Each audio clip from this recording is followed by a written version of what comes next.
Hi everyone, it is Nicola here from Pixie Hill Studio. It's the first Friday of the month, which means that it's my turn to share a project created with goodies from Gina's Designs Laser Cuts. So this month I have a weird little project for you. I'm calling it a wish and go round. It's a whimsical, glittery, completely nonsensical object created with Gina's celestial shape set, moon and stars string along, and spool. So this project is meant to be kind of goofy. It's all about playing with glitter and glue and paper and not taking yourself too seriously. And in the end, hopefully you'll have an object that's a little bit fun and fantastical. I'll link to the complete supply list below, but feel free to have fun with this project and create your own version with your own brand of whimsicality. Are you ready? Here we go. The first step is to prepare all of the pieces. Using black acrylic paint, I coat the front and back of the string-along pieces and stars from the celestial shape set.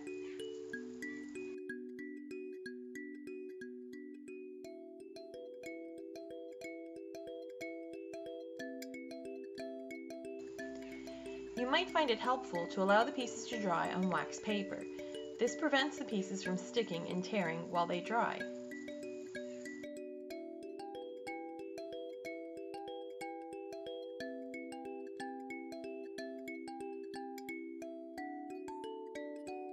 Prepare the spool pieces too.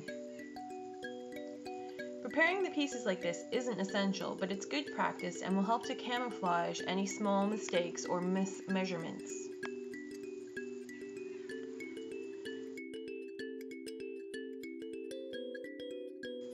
To apply the glitter, I use a paintbrush and white glue that is quite fluid. I apply the glue where I want the glitter to stick, then pour the glitter on top. Place a piece of white paper on the work surface so that you can save and reuse the excess glitter.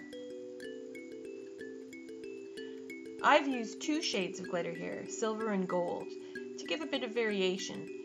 I use two separate pieces of paper to make sure that I don't mix up the colors.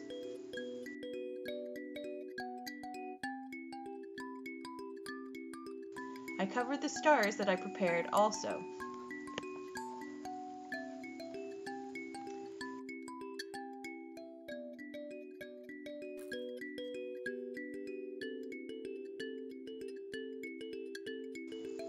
Next, I covered the stem part of the spool.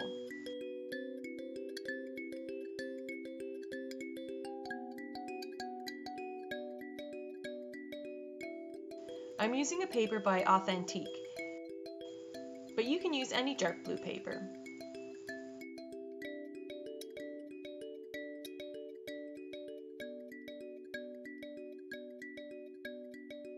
I apply a wash of fluid white glue, then sprinkle a light dusting of blue glitter on top.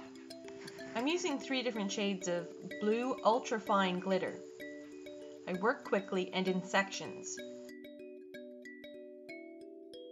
Trace and cut out the spool end shape 3 times from a piece of decorative paper. I have used Art Nouveau from Marion Smith's Timekeeper collection.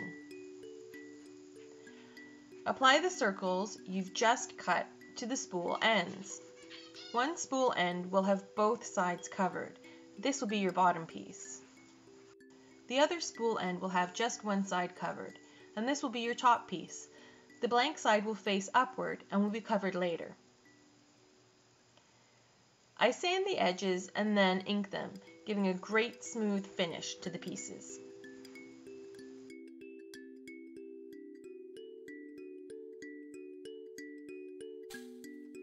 Using hot glue, attach the spool and the end pieces together. Looking at the piece from all angles ensures that everything is in just the right spot. To apply the string-along pieces, I add a tiny dab of hot glue to the end and push it through a large pony bead.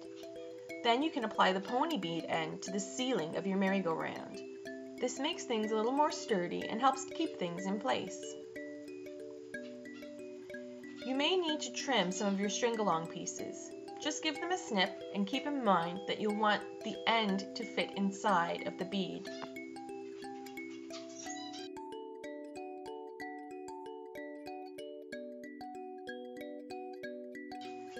Now to create the peaked roof. Take a 12-inch dinner plate and trace a circle onto a piece of scrapbook paper. I've used Jolly Jack-o'-lantern from Graphic 45's Happy Haunting collection. Cut out the circle you just traced and find the center. Make a crease from the center to the outside edge and cut along the fold line you just made. Make another cut, removing about 1/4 to 1/3 of that circle. We're going to make 2 cones that stack on top of one another. Roll the larger section into a fat cone shape and glue the edge.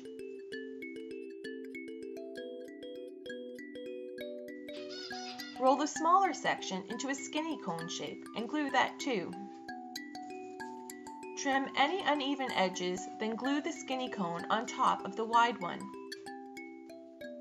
Attach the peaked roof to the unfinished spool end. If there's a lot of overhang, you can trim the edge. Just like with the stem of the spool, apply a wash of fluid white paint and sprinkle some glitter onto the roof.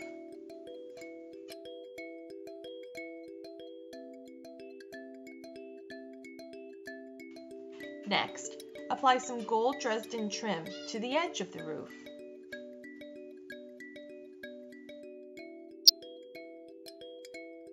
Wrap some starry, wired tinsel around the edge of the roof.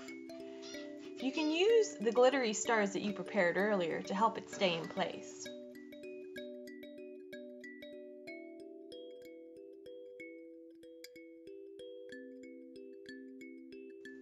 Add the rest of your prepared stars too.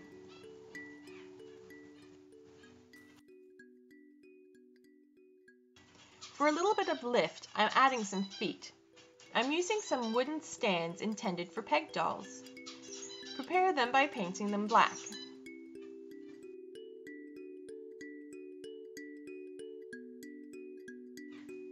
While they're drying, apply some more Dresden trim, this time to the bottom of the piece.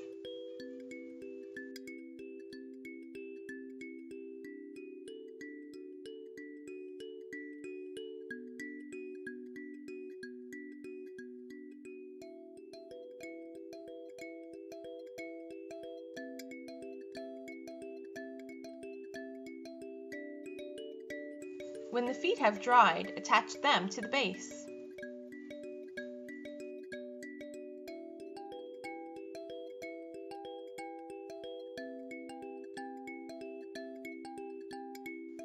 Finally, add as much glitter, charms, and tinsel as you like.